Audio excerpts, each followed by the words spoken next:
السلام علیکم۔ ایک نئی ویڈیو کے ساتھ میں آپ کے روبرو ہوں۔ یہ بہت خاص ویڈیو ہے اور آپ اس میں دیکھیں گے کہ اصلاح کے بعد شعر میں کیسا حسن نکھر کر سامنے آ جاتا ہے۔ تو سب سے پہلا شعر ہے ہمارے پاس احسن مارہروی کا۔ دیکھنے کے لیے آیا ہے زمانہ اس کو، ایک تماشا ہے مسافر بھی سفر سے پہلے۔ اس شعر کی اصلاح کی داغ دہلوی نے، انہوں نے اسے اس طرح کیا: دیکھنے کے لیے آتا ہے زمانہ اس کو، ایک تماشا ہے مسافر بھی سفر سے پہلے۔ آپ نے دیکھا کہ احسن مارہروی نے لکھا تھا آیا ہے اور داغ دہلوی نے اسے بنا دیا آتا ہے۔ مصرع اول میں لفظ آیا ہے نے آنے والوں کی آمد ختم کر دی ہے، اگرچہ مطلب شعر مکمل حاصل ہو رہا ہے۔ دوسرا شعر دیکھیں بہادر علی جوہر کا۔ آدمی کو چاہیے اس بات کا ہر دم خیال، آدمیت سے جہاں میں آدمی کی شان ہے۔ بہت عمدہ شعر ہے، لیکن استاد تو آخر استاد ہی ہوتے ہیں۔ صفی اورنگ آبادی نے جب اصلاح کی تو اس کے بعد یہ شعر اس طرح ہوا: آدمی کو چاہیے کچھ آدمیت کا خیال، آدمیت سے جہاں میں آدمی کی شان ہے۔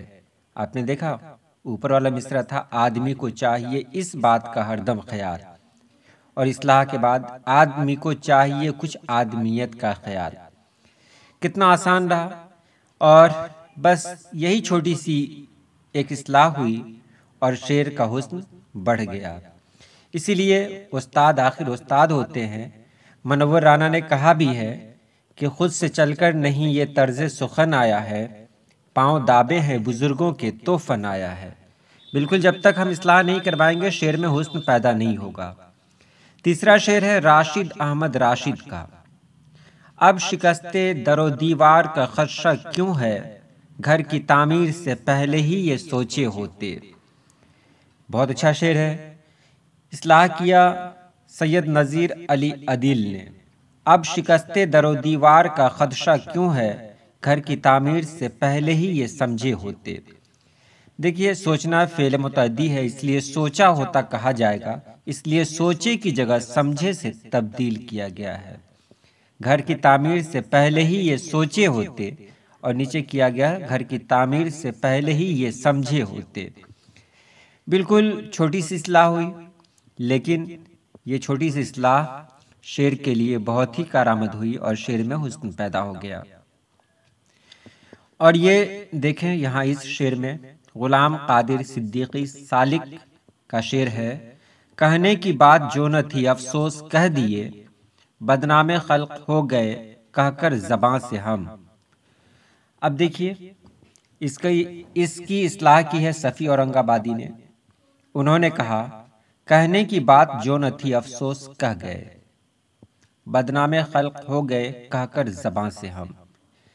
اوپر کا مصرع دیکھ رہے ہیں کہنے کی بات جو نہ تھی افسوس کہہ دیے، انہوں نے کہا کہنے کی بات جو نہ تھی افسوس کہہ گئے، اور باقی کو رہنے دیا۔ بس اسی تبدیلی سے شعر میں کیا حسن پیدا ہو گیا یہ آپ کے سامنے ہے۔ اور یہ شعر بھی دیکھیں، آخری شعر ہے: مسرور عابدی نے کہا وہ پاس بیٹھے ہیں سمٹے ہوئے کلی کی طرح، کہوں گریز یا کوئی ادا کہوں اس کو۔ پروفیسر عنوان چشتی کسی تعارف کے محتاج نہیں ہیں۔ آپ جامعہ ملیہ اسلامیہ سے وابستہ رہے، بہت بڑے شاعر ہیں۔ آپ نے جب اس کی اصلاح کی تو اصلاح کچھ اس طرح ہوئی: وہ پاس بیٹھے ہیں سمٹے ہوئے کلی کی طرح، وہ پاس بیٹھے ہیں سمٹے ہوئے کلی کی طرح، اس میں کوئی بدلاؤ نہیں۔ کہوں گریز یا کوئی ادا کہوں اس کو، انہوں نے کہا کہوں گریز کے یکسر ادا کہوں اس کو۔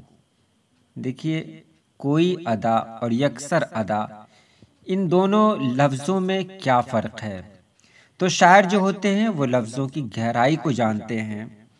شعر تو کہنے والا کہہ ہی دیتا ہے، لیکن وہی شعر جب کسی خاص شاعر کے پاس جاتا ہے تو وہ کچھ الگ ڈھنگ سے نکھر کر سامنے آتا ہے۔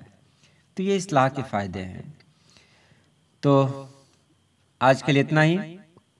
اللہ پاک آپ سبھی لوگوں کو خوش رکھے، آباد رکھے۔ اللہ حافظ۔